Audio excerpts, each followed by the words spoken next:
우리 오늘도 말씀 한 구절 나누는 시간 가졌으면 좋겠습니다. 우리 사도행전 1장 12절부터 14절까지 말씀 보도록 하겠습니다. 우리 14절 다 같이 합독하겠습니다. 시작. 여자들과 예수의 어머니 마리아와 예수의 아우들과 더불어 마음을 같이하여 오로지 기도에 힘쓰더라. 14절 다 같이 한 번만 더. 시작. 여자들과 예수의 어머니 마리아와 예수의 아우들과 더불어 마음을 같이하며 오로지 기도에 힘쓰더라. 아멘. 우리는 6월절부터 지금 계속 어딜 향해 나아가고 있습니까? 계속 이 사도행전 말씀들을 묵상하고 그 사도행전 시대 때 제자들에게 예수 그리스도께서 당부하셨던 이 땅에서 40일 동안 다시 하나님 나라의 일에 대해서 말씀하시고 가르치시며 당부하시며 예루살렘에 머물라 아버지의 약속을 기다리라 그렇게 명하시면서 예수님이 승천하셨어요. 40일 동안 분명 이전의 공생애 동안 계속 예수님이 제자들에게 하나님 나라에 대한 비밀, 그 나라에 대해서 어떻게 말할까? 어떤 비유로 설명을 할까? 도대체 이 하나님의 나라를 어떻게 이해시킬까? 고민하시고 말씀을 전하시고 비유로 표현하시고 수없이 그들에게 깨닫기를 원하셨지만 제자들의 생각은 바뀌기가 너무 어렵더라고요. 그래서 죽으시고 부활하시고 40일 동안 이 땅 가운데 있는 마지막 시간에도 무엇 하십니까? 제자들에게 이 하나님의 나라의 비밀을 계속 풀어내셨다고요. 그럼에도 불구하고 제자들의 생각은 온전히 완전히 예수님이 원하시는 분량대로 바뀌진 않더라고요. 그래서 그들에게 당부한 건 무엇입니까? 예루살렘에 머물라. 하나님의 그 아버지의 약속을 기다리라. 그들은 몇 날 며칠이 될지 몰라요. 하지만 그 약속을 붙잡고 기도하는 장면이 오늘 본문의 말씀이에요. 우리도 동일하게 이미 우리는 이 성경 말씀을 들여다봤고 수 없는 말씀을 통해 전해 들었기 때문에 제자들이 뭘 기다렸는지, 그리고 오순절 마가의 다락방에 하나님의 약속이 어떻게 임해졌는지, 그 약속이 성령에 충만한 그 임재라는 걸 우리는 성경을 통해 알아요.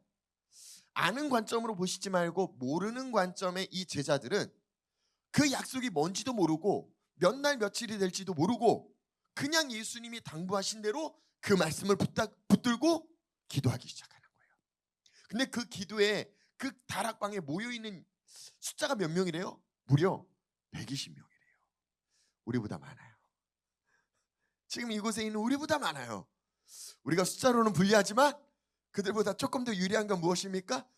어떤 약속인지 알고 있다라는 거예요. 할렐루야. 근데 그들보다 그 열심히 더 하시지 않는다면, 그들보다 더 확실한 믿음이 없다면, 우린 답이 알고 어떤 열매가 주어질지도 아는데 이들보다 더 뜨겁게 마음을 합해서 기도하지 못한다면 다시 배워야겠죠. 다시 돌아가야겠죠. 그러니까 우리에게 주어진 시간이 얼마나 남았어요? 목사님 왜 굳이 꼭 그 날짜에 집중하십니까? 날짜에 집중하고 싶은 게 아니에요. 하나님은 때와 계절을 따라 일하신대요. 그 하나님의 때에 우리가 합당한 하나님이 원하시는 마음을 지니길 원하고 생각을 지니길 원하고 그렇게 힘써서 함께 기도하기를 원한다라는 말씀을 드리길 원합니다. 할렐루야. 할렐루야. 우리 안에 이 기도하고 싶은 마음이 더 불일듯 일어나기를 예수님의 이름으로 부탁드리고 축복합니다. 자, 여기 있는 굳이 기도하는 인물들을 하나하나 세세히 설명을 해주고 있어요. 뭐라고 설명하고 있습니까? 13절에 보니까요, 그들이 요한은 이 다락방에 거하는 사람들을 누구부터 거론해요? 베드로부터요. 베드로는 우리가 계속 많이 말씀을 나누다 보니까 이 베드로에 대해서 굉장히 친밀함을 느끼시죠? 자, 이 베드로하면 어떤 인물입니까? 다혈질이에요. 머리보다 몸이 앞서요. 그러니까요, 예수님이 바다 위에서 오라 하니까 건널 수 있는 거예요. 몸보다 머리가 조금 더 좋으신 분들은 오라고 하는데 여긴 바다고 풍랑도 불고 다 계산하면서 몇 번 확인할 거예요. 진짜 건너도 돼요? 안 빠져요? 태풍이 날 덮치지 않아요? 수도 없이 묻고 예수님이 포기할 때까지 물을지도 몰라요. 근데 베드로는요, 오라 하니까 주께서 오라 하시면 걷기 시작하더라고요. 머리보다 몸이 움직이는 죽을지.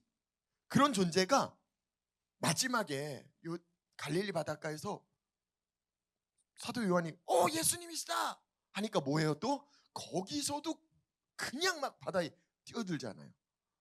그렇게 순간 자기가 맞다 하면요 뒤도 돌아보지 않고 움직이는 성격의 소유자. 누구요? 베드로요. 그 뒤에 인물을 봅시다. 누가 등장합니까? 요한이요. 요한이요. 마가복음 3장 17절에 보면요. 이 요한의 별명이 우레의 아들이라고, 쉬운 말로요. 성질이 안 좋다라는 거예요. 욱하는 게 버럭한다라는 거예요. 아니 베드로도 그 정도인데 요한도 이거에 못지않는 어떤 성격의 소유자인 것 같아요. 제가 왜 이 인물 한 명 한 명의 어떤 성향과 성격을 지금 말씀을 드리느냐, 그런 성격들이 모였다니까요. 우리가 생각하는 순하고 다 내어주고 다 그래 이런 사람들만 모여서 기도한 게 아니라 한 성가를 하는 사람들이 지금 다 모였다고. 무려 몇 명이요? 120명이요. 120명. 그 뒤에 보면 빌립도, 안드레도, 야고보도. 근데 이들의 공통점이 뭐냐면요, 베세다라는 지역의 고향이 거기예요. 그럼 이 고향의 어떤 특징이 성경에 굳이 이렇게 기록하고 있더라고요. 마태복음 11장을 한번 찾아봅시다. 20절부터 제가 읽어드릴게요. 예수께서 권능을 가장 많이 베푸신 고을들이 뭐래요? 회개치 아니하므로 그때에 책망하시되 화가 있을진저, 고라시나 화가 있을진저. 자, 여기 뭐라고 써 있어요? 베세다야, 너희에게서 행한 모든 권능을 두로와 시돈에서 행하였더라.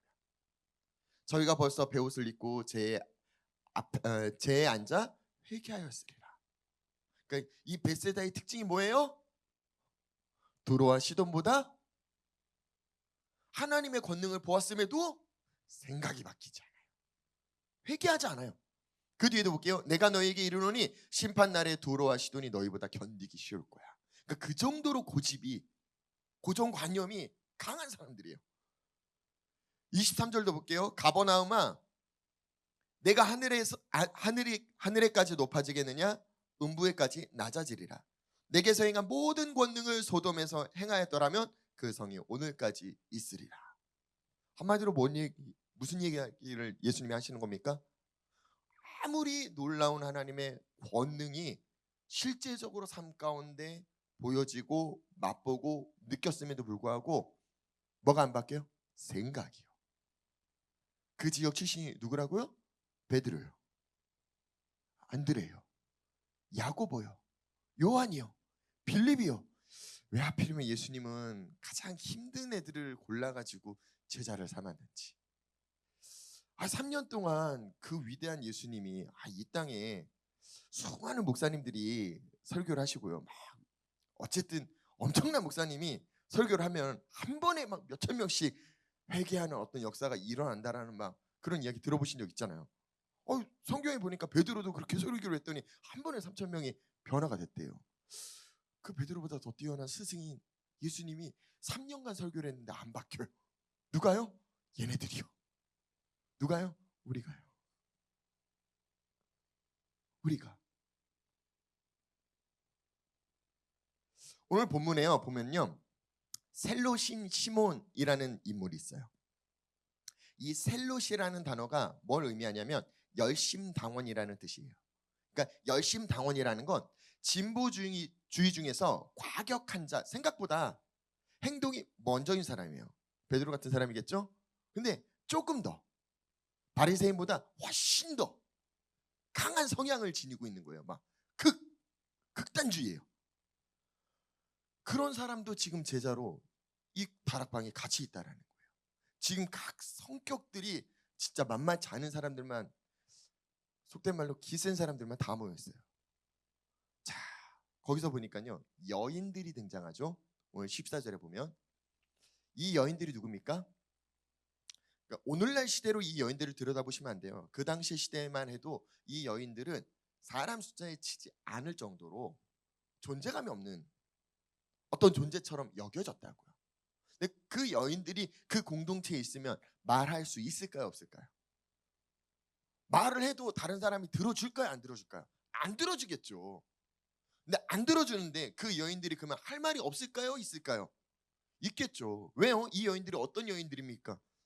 예수님이 죽으시고 무덤에 계실 때 제자들은 다 도망가고 문 걸어 잠그고 벌벌 떨고 있는 그 가운데서 그 예수님의 시체를 닦으려고 그 예수님의 시체에게 다가간 인물이 누굽니까? 이 여인들이에요. 그래서 무덤에 시체가 없다 이걸 발견한 게 이 여인들이라고요. 야, 니들이 아무리 믿음 있으면 뭐해? 진짜 마지막 그 상황에서는 다 도망가 놓고서 이런 말 하지 않을까요? 그럼 이런 말 하면 남자들이 들을 때 기분이 어떨까요? 욱하겠죠. 베드로가 조용해.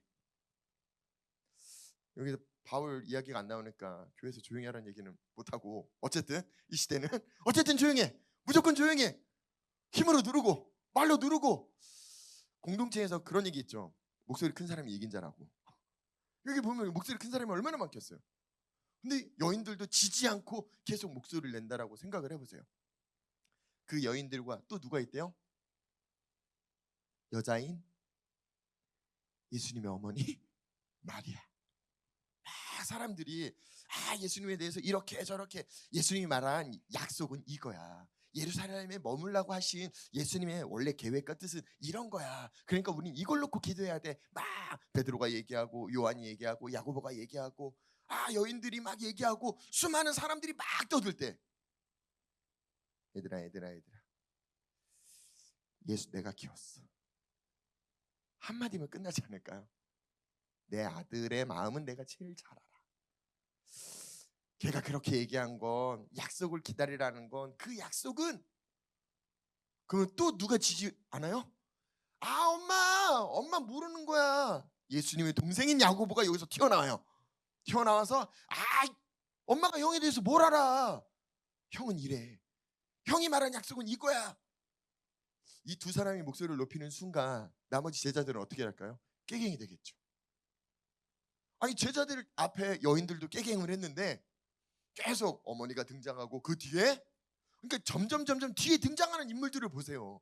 뭔가 예수님을 더 많이 알 것 같은 인물들이 등장하지 않습니까? 쉽게 생각을 했을 때도 우리가 공동체 안에 셀 안에 모임을 가질 때 목사님이 광고 때 이렇게 얘기한 건 이렇게 얘기한 거야. 이렇게 얘기한 거야. 우리 성도들 입장에서도 저 집사님이 목사님이랑 더 친해라는 생각과 사고와 프레임을 갖고 보면 내 말보다 저 말이 맞겠다라는 생각을 지닐 수도 있잖아요. 속지 마세요. 친하다고 친한 게 아니니까. 분명히 이 공동체 안에서도 서로 막 이렇게 목소리를 높이는데 이 목소리를 높이는 가운데 하나가 될 수 있을까요? 같은 마음으로 하나가 될 수 있겠냐라는 거예요. 분명히 예수님은 예루살렘 머물러라 라고 했는데 이 공동체에서 서로 목소리를 높이기 시작하면 이 예루살렘에 머물 수 있을까요? 아니요. 한순간 이 모임은 깨지기 시작할 거예요. 서로 목소리 높이는 순간 나 제 짜증나서 같이 못 있겠어. 꼭 여기 있어야 돼? 마가다락방이 아닌 예루살렘만 머물라고 했으니까 난 딴 데 가서 기다릴래. 그럴 수 있잖아요. 근데 어떻게 열흘간 이들은 이 마가다락방 안에서 같이 함께 모여서 기도하고 있었냐라는 거예요. 우리도 이 시즌 기도하자. 그러면 각자 막 생각하잖아요. 꼭 교회에서 기도해? 집에서도 기도할 수 있잖아. 차 안에서도 기도할 수 있잖아. 어디서도 기도할 수 있잖아. 맞아요. 어디서 기도하는 게 나쁘다는 말씀을 드리는 게 아니에요. 누가 어디서 기도하라고 얘기를 한 건 아니잖아요. 이 시즌 우리가 같이 기도하자라고 했지. 꼭 그렇게 기도해야 돼. 마음으로 기도하면 됐지. 하나님이 내 마음을 잘 아신다라고 했고 무엇보다도 잘 아시니까 말하지 않아도 그분이 다 아실 건데 꼭 굳이 내가 말로 해야 돼? 그 조준이? 난 기도 끝났다. 각자 생각하고 싶은 대로 생각을 하면 이게 끝나냐는 얘기예요. 근데 오늘 본문의 특징은 무엇입니까? 이들이 하나가 되었다라니까요. 이들이 같이 기도했다니까요. 이들이 같이 기다렸다니까요. 예수님의 말씀에 머물라 같이 머물렀고 약속을 기다리라 같이 기다렸고 그 약속을 기다리기 위해 그들이 선택한 방법이 무엇입니까? 기도예요. 기도하라 이렇게 명하신 게 아니에요. 근데 그들이 선택한 건 무엇이냐고요? 기도요. 본문에 보시면요. 이들이 이 기도에 대해서도 많은 생각들이 있지 않을까요? 얼마나 많이 기도해야 되는지, 얼마 동안 기도해야 되는지 정확하게 모르잖아요. 각자 예수님의 의도는, 예수님의 뜻은 이거야 라고 이야기하는 순간부터 기도의 방향이 이걸 향해 저걸 향해 다 틀어질 수 있지 않을까요? 아니요. 어떻게 기도했는지 성경은요 분명히 14절 다 같이 한번 봅시다.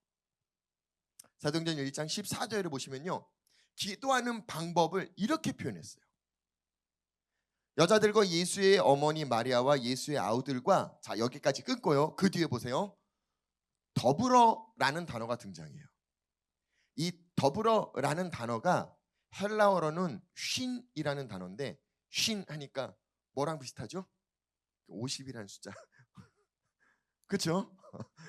껴맞춘 건 아니고요. 어쨌든 헬라어 말이 이 말이라고요. 자, 더불어의 쉰이라는 단어인데, 이 더불어 함께라는 어떤 의미를 부여할 수 있는 헬라어는 굉장히 많아요. 근데 굉장히 많은데 굳이 이 본문에서는 쉰이라는 단어를 썼더라고요. 제일 보편화되게 많이 쓰는 헬라어는요, 메타라는 단어예요. 이 단어는 그냥 일반적으로 함께라는 의미를 지니고 있어요. 요한복음 1장 1절에 보시면요, 이런 표현이 있죠. 태초에 말씀이 계시니라. 이 말씀이 하나님과 하면서 뭐라고 써 있어요? 함께 계셨으니 라고 했을 때, 거기서 쓰여진 함께라는 단어는 또 다른 의미의 헬라어를 사용했어요. 프로스라는 단어를 썼는데 계속 어려운 말을 들여서 복잡하죠. 어찌됐든 이 본문에 쉰이라는 헬라어를 쓴 의도가 있다고요. 이 쉰이라는 헬라어의 뜻이 무엇이냐면요, 서로 상호작용을 해야 돼요. 서로의 감정과 느낌과 생각을 교류해야 돼요. 공유해야 돼요. 다른 사람을 존중해서 함께하는 의미가 쉰이라는 단어예요. 다시 표현 드릴게요. 자, 120명이요 각자 한 성깔씩 해요. 근데 그 각자 한 성깔씩 하는 그들의 생각과 마음을 같이 공유하고 같이 상의하고 그러면서 하나가 되는. 목사님 생각만 해도 끔찍하네요.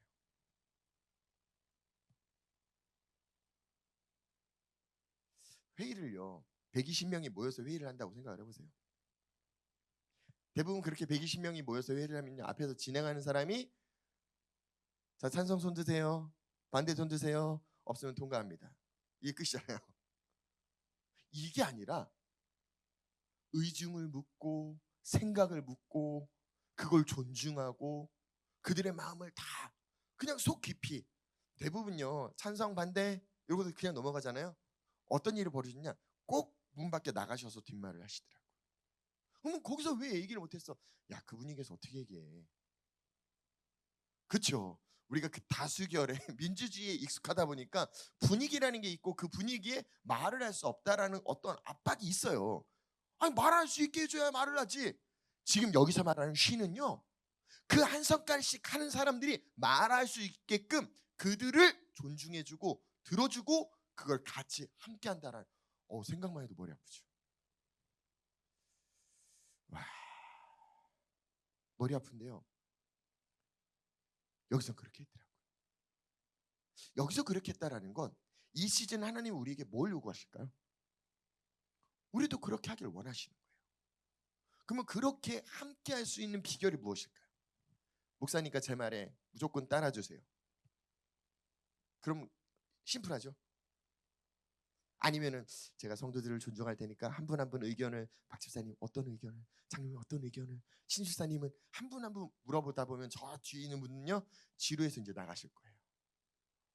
어떻게 그렇게 한 명씩 다 들어? 지금 여기 120명이 안 되거든요. 지금 제가 120명 한 분 한 분 의견을 묻기 시작하면은 제가 설교하는 시간보다 한 분 한 분 의견을 듣는 게 더 많더라고요. 제가 화요일날 성경 공부 모임을 해보니까요, 성경 공부 때 말씀을 제가 한 30분 정도 40분 정도 나누고 각자 이제 셀 나눔을, 그러니까 그 느낀 것들을 나누니까요, 처음에는 그래도 인구수가 많았거든요. 점점 숫자가 줄고 카메라를 끄시고 어쨌든 말하는 숫자가 줄었어요. 어쨌든 줄었어요. 줄었더니 일찍 끝나요. 많을 때는요 늦게 끝나더라고요.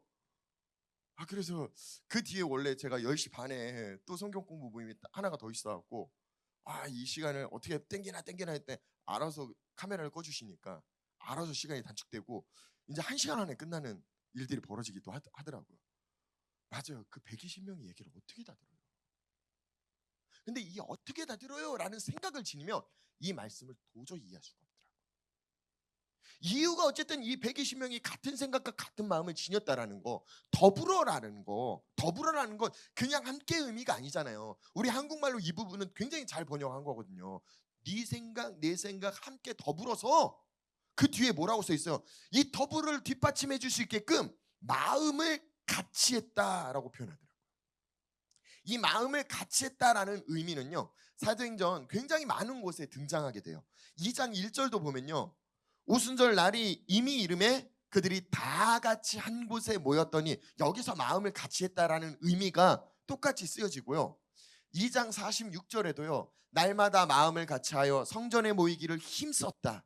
집에서 떡을 떼며 기쁨과 순전한 마음으로 음식을 먹었다. 여기서도 마음을 같이 했대요. 4장 24절에도요, 그들이 듣고 한 마음으로, 여기서 마음을 같이 했대요. 하나님께 소리를 높여 이르되 대주제여 천지와 바다와 그 가운데 만물을 지은 이시여. 4장 32절에도 5장 12절에도, 그러니까 사도행전 전반적으로 보시면요, 어떤 스피릿이 흐르고 있느냐, 마음을 같이 하더라고요.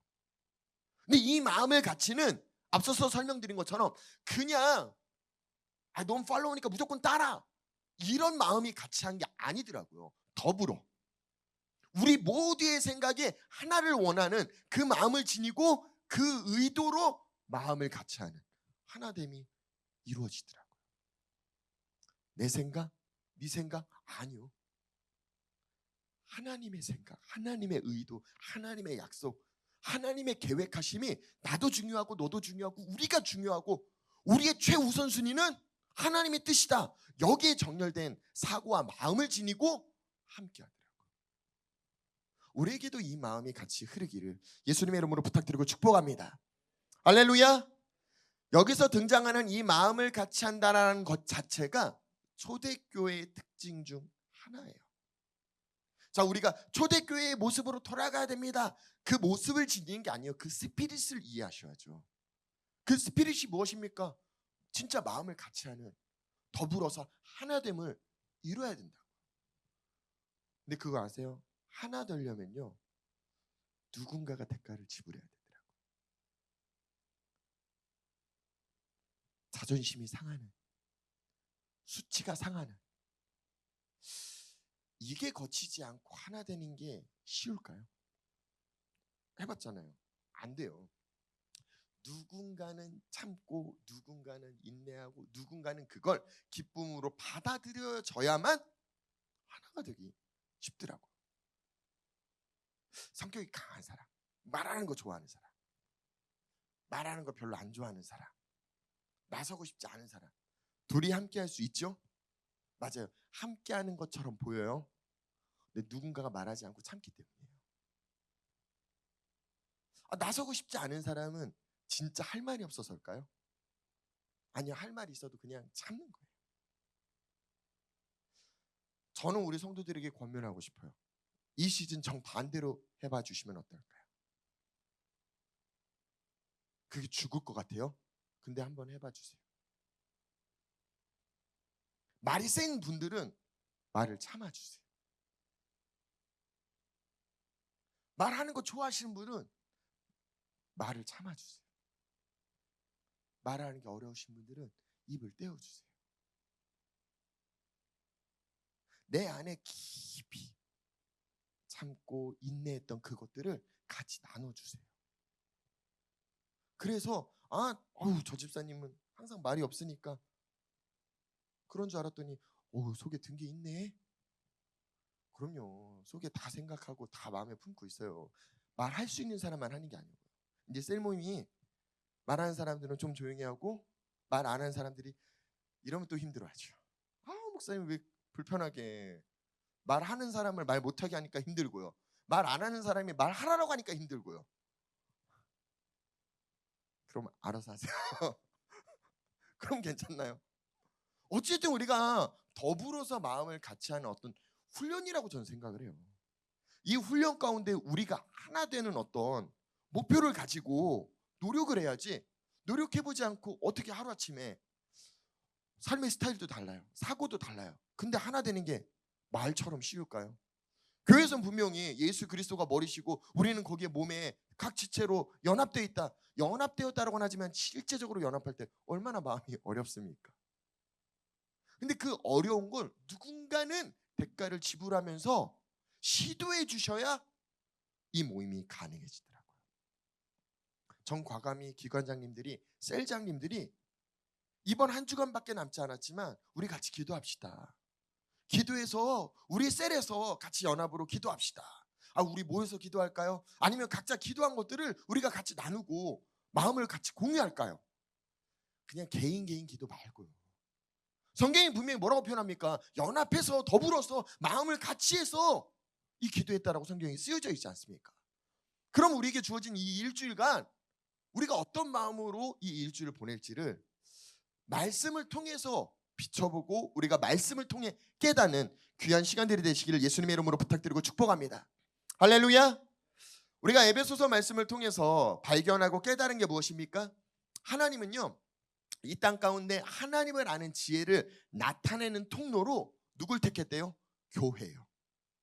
이제 교회로 말미암아 하늘에 있는 모든 주권자들, 이 땅에 있는 모든 것들에게 하나님의 그 각종 지혜를 알게 하시기 위해 누구를요? 교회요. 그러면 이 교회는 에베소서 2장 3장에서 계속 교회가 지녀야 될 힘, 그 힘의 특징이 두 가지로 뭐라고 표현합니까? 하나는 성령 안에서 하나 되는 겁니다. 성령 안에서요. 저 집사님이 이렇게 표현해도 될런지 모르겠지만 이빨이 세. 말이 세. 그러니까 싸우고 싶지 않으니까 그분 하자라는 대로 그렇게 하나 되는 걸 말하는 게 아니고, 말씀에 의해 성령 안에서 우리가 하나 되는, 자원에서 우리가 기쁜 마음으로 하나 되는, 그걸 우리가 지니는 시즌이 되기를 예수님의 이름으로 부탁드리고 축복합니다. 두 번째가 무엇입니까? 교회가 지녀야 될 한 가지 중에 하나가 거룩함이더라고요. 너희는 세상의 빛이다 라고 표현하고 너희는 세상의 소금이래요. 소금을 부패하지 않게 하려는, 그러니까 세상에 어떤 부정된 것들을 하나님의 사람들이 소금의 역할로 들어가서 더 이상 부패하지 않게 만들려고, 아니요. 소금은 그 의미가 아니에요. 성경이 명확하게 소금이 맛을 잃으면이라고 표현되어 있어요. 그러니까 예수님이 말하는 우리의 정체성 중에 우리가 지녀야 될 맛을 잃어버리면요, 우리가 지녀야 될 맛이 무엇인가요? 성령 안에서 하나됨이 우리가 지녀야 될 맛이래요. 우리 안에서 예수 그리스도의 삶이 나타나는 게 우리의 맛이래요. 근데 우린 그 맛을 잃어버리고 내 삶을, 내 생각을, 내 뜻을, 그게 중요하게 내가 계속 살아가다 보니까 맛을 잃어가게 되더라고요. 맛을 잃으니까 우리가 마땅히 지녀야 될 거룩함을 잃어가더라고요. 그러니까 교회된 세상도 똑같은 상황들이 벌어지고 있지 않습니까? 교회가 타협하지 않고 지녀야 되는 게 거룩함인데, 이 거룩함은 어떻게 지녀야 된다고 말씀드렸죠? 그냥 내가 거룩한다고 거룩이 지어진다고요? 아니요. 구약과 신약을 통틀어서요, 우리가 우리의 어떤 방법론적으로 접근해서 우리가 갈 수 있는 맥시멈은 정결의 단계라니까요. 거룩이 아니라. 그 거룩은 유일하게 하나님만 지니신 성품이에요. 하나님 안에 내가 거할 때, 하나님과 하나 됐을 때 우리에게 주어지는 게 거룩이에요. 그러니까 하나님이 내가 거룩하니 너희도 거룩하라 말하라는 건, 하나님의 말씀의 의미, 뜻은 하나님 안에 거하라는 거예요. 하나님과 함께 하라는 거예요. 이걸 분리되는 순간부터 우리는 거룩함을 잃어버린다고. 이 거룩함을 잃는 거, 성령 안에서 하나됨을 잃는 거, 그럼 교회는 세상의 동호회 모임이랑 똑같은 거예요. 우리 스스로 우리가 종교 모임을 만들고 있는지도 몰라요. 교회를요. 교회는 절대로 종교 모임이 되시면 안 돼요. 교회는 절대로 그냥 내가 좋아하는 어떤 모임, 사교 단체를 만드시는 게 아니에요. 교회는 하나님을 아셔야 돼요. 교회는 하나님과 함께 하셔야 돼요. 교회는 성령 안에서 하나됨을 배우셔야 돼요. 교회는 그 하나님과 함께함으로 거룩함을 지니셔야 돼요. 그래서 우리의 삶 가운데 그 하나님이 재현되기를 예수님의 이름으로 부탁드리고 축복합니다. 할렐루야. 자, 사도행전 1장 14절의 마지막 한 구절만 더 말씀 나누고 기도하는 시간 갖도록 하겠습니다. 자, 더불어 마음을 같이하여 오로지 뭐예요? 기도요. 그들의 방향이 뭐예요? 기도요. 그들의 선택이 뭐예요? 기도요. 근데 그 뒤에 단어에 집중해 주세요. 기도에 힘썼대요. 이 힘썼다라는 원어의 의미 뜻은요, 예수님이 마지막 겟세마네 동산에서 최후의 마지막 기도하는 장면 머릿속에 그려지십니까? 땀방울이 핏방울이 되도록 기도하셨대요. 도대체 어떻게 기도하면 그렇게 될까요?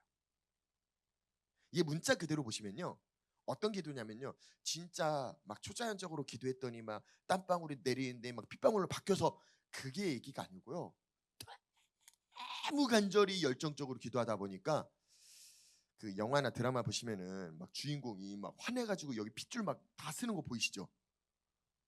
그 핏줄이 터진 거예요. 도대체 어떻게 기도하면 그렇게 가능할까요? 어떻게? 이 원어의 특징은요, 이게 잘 전달이 될런지 모르겠지만, 내가 그렇게 힘써서 기도하는 순간요, 내가 기도가 되고 기도가 내가 되는 상황이 되는 거예요. 다시 설명드릴게요. 기도는요, 내가 원하는 걸 주님 이 문제를 해결해 주세요 라고 기도하는 차원을 넘어서야 되더라고요. 기도를 통해 하나님의 뜻을 발견하셔야 돼요. 그리고 하나님의 마음을 발견하셔야 돼요. 근데 놀라운 건 하나님 뜻과 마음을 발견했음에도 불구하고 내가 동의가 안 될 때가 있잖아요. 그죠? 그럼 이 기도 시간에 어떤 일들을 만들어내야 되냐? 그 하나님의 뜻이 나의 뜻이 되는 시간까지 만드셔야 돼요. 하나님의 계획과 마음이 나의 마음이 될 때까지 하나가 되셔야 돼요. 그게 기도가 내가 되는 거고, 내가 기도 자체가 되는 거예요. 어렵죠? 어쨌든 깨닫는 은혜가 있기를 예수님의 이름으로 축복합니다. 저는 이 시즌 우리의 무언가를 구해서 기도하는 차원을 넘어서는 기도를 했으면 좋겠다는 말씀이에요. 하나님의 뜻이 이 땅 가운데 이루어졌으면 좋겠어요. 하나님 뜻이 우리 안에 이루어졌으면 좋겠어요. 하나님 뜻이 우리 성도들의 각 가정 가운데 이루어졌으면 좋겠어요. 그냥 가정을 넘어서 우리 성도들의 삶에, 가정에, 기업에, 학교에, 성도들이 어느 곳에 있든 우리 성도들의 삶을 통해 하나님 뜻이 재현되고 이 땅 가운데 이루어지기를 예수님의 이름으로 부탁드리고 축복합니다.